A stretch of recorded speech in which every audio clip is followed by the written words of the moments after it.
Maria semeando amor, paz e alguns conhecimentos espirituais. Espero que alguma coisa tenha ajudado alguém ou tenha mostrado libertado essa pessoa de alguma dúvida, né? De alguma coisa que a desconhecia.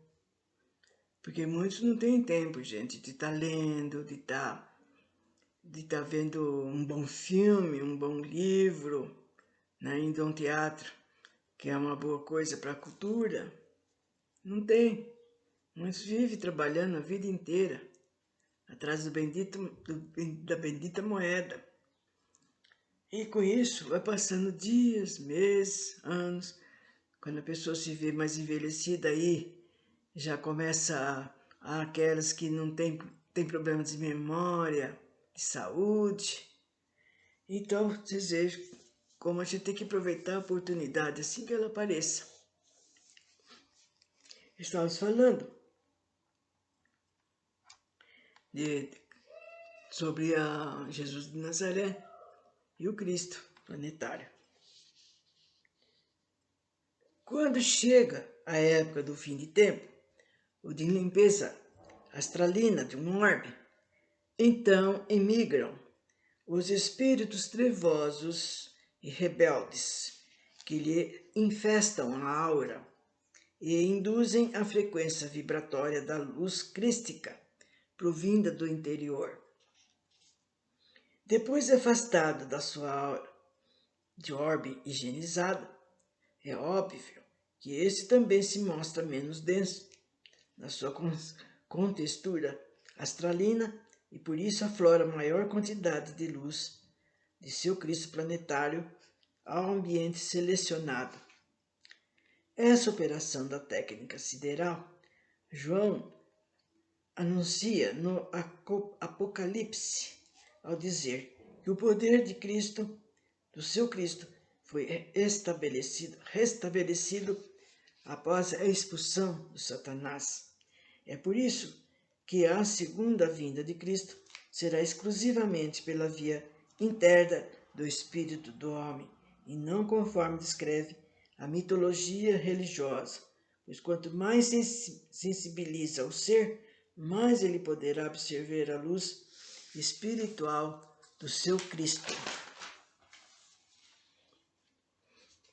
Em consequência, o divino Logos, ou Cristo, já atuou através de Moisés, através de Krishna, Isaías, Zaratustra, Zoroastro, Buda, Maomé, Confúcio, Foi, Anfion, Numu e muitos outros instrumentos humanos. Mas Jesus foi o mais fiel intérprete do Cristo planetário na Terra, ao completar 30 anos de idade, quando lhe baixa sobre a cabeça a pomba, símbolo do Espírito Santo, durante o batismo efetuado por João Batista. Jesus passou a viver, minuto a minuto, as fases messiânicas do plano espiritual, traçado pelo seu elevado mentor, o Cristo, ou o arcângelo do orbe.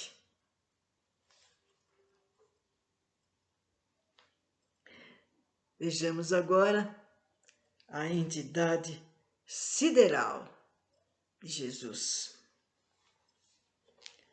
A esfera dos amadores é um conjunto sideral de almas excelsas e identificadas por um padrão espiritual semelhante ao de Jesus. São espíritos eletivos entre si, que formam todo ou coletividade sideral e vibram felizes, unidos pela mesma natureza angélica. Não se trata de uma esfera material ou um plano físico, mas um estado vibratório peculiar da natureza superior. São entidades portadoras de um amor incondicional e sentem-se felizes quando eleitos para qualquer missão redentora nos mundos físicos, dispondo-se a todos os sacrifícios em benefício dos seus irmãos que ainda se encontram nos planos inferiores. A esfera dos amadores pode ser concebida à semelhança de uma esfera social, esfera militar, esfera científica ou esfera religiosa, em que se agrupam criaturas pelas mesmas afinidades simpáticas ou tarefas semelhantes. Jesus foi um avatar eleito da esfera dos amadores para baixar à terra no tempo predito, porque só um espírito do quilate dessa esfera seria capaz de tanto amor e renúncia para a missão de redimir o homem terreno. Os amadores são, portanto, um tipo de espírito que, depois de eleito para qualquer missão nas crostas planetárias, jamais se prende aos bens do mundo aonde atuam. E além do seu amor incondicional para servir e ser útil em tarefas de alta responsabilidade, a pobreza é a principal característica de sua vida. Elas não vacilam em suas lutas messiânicas, pois se enfrentam desde o princípio com uma decisão heróica e absoluta renúncia pelo ideal superior que esposam e divulgam.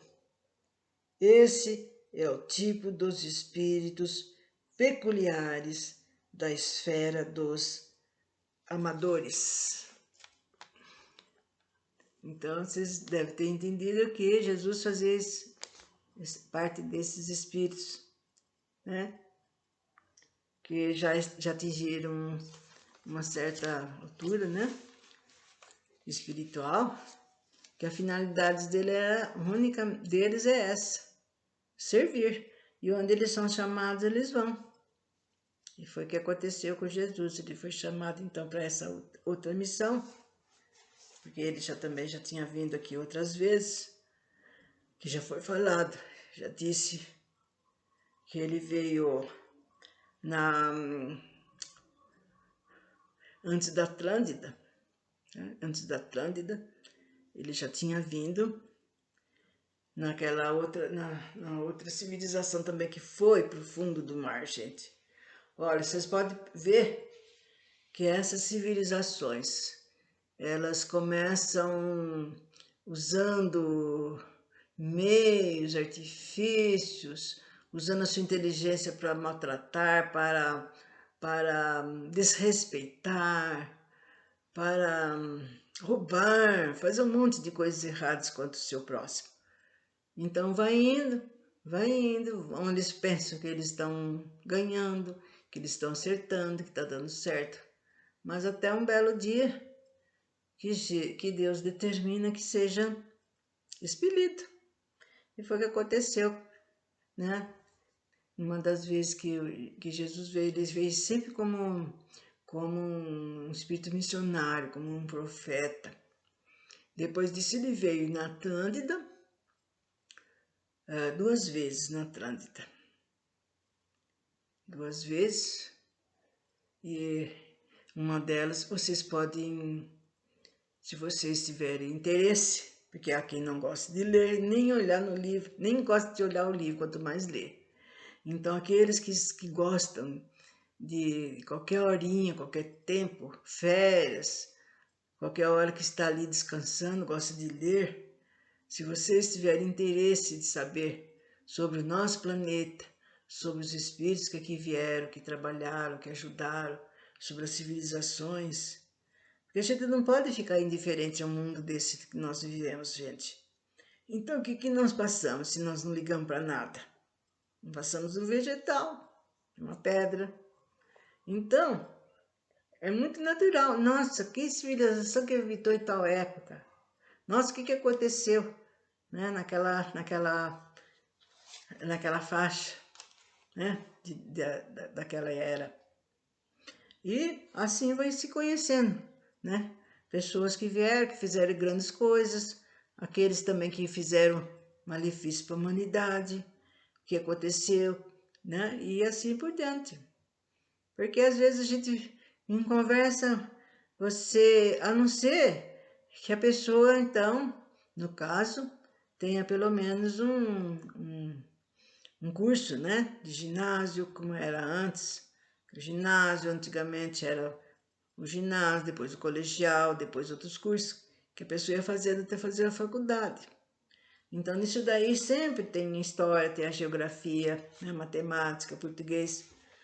E essas histórias, a matéria história, então, ensina, né, os grandes vultos, os grandes momentos, o que houve naquela época determinada na China, no Japão, na, na França, né?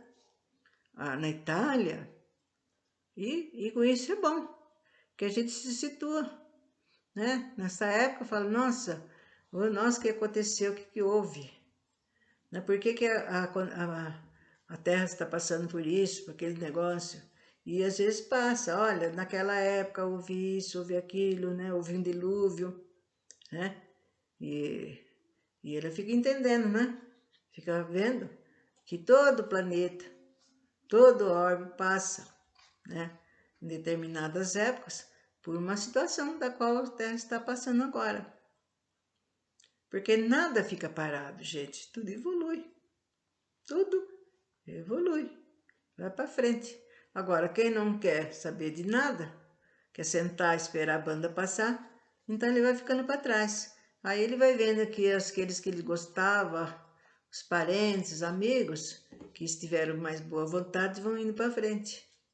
Né? Então ele procura levantar e correr.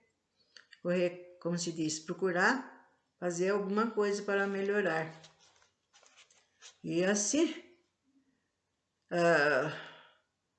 nós vamos então, por hoje, parando por causa que nós continuaremos no outro tempo, noutra hora, falando sempre esse item sobre o nosso querido Jesus.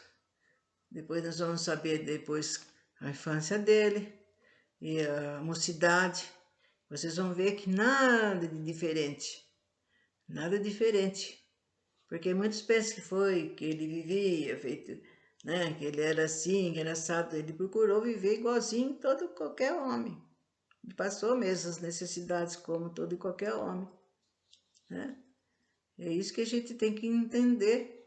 E também da grandeza dele não tá mais, dele não ter mais que passar por isso e ainda voltar. Então, até outra ocasião, que Jesus esteja no coração de todos nós.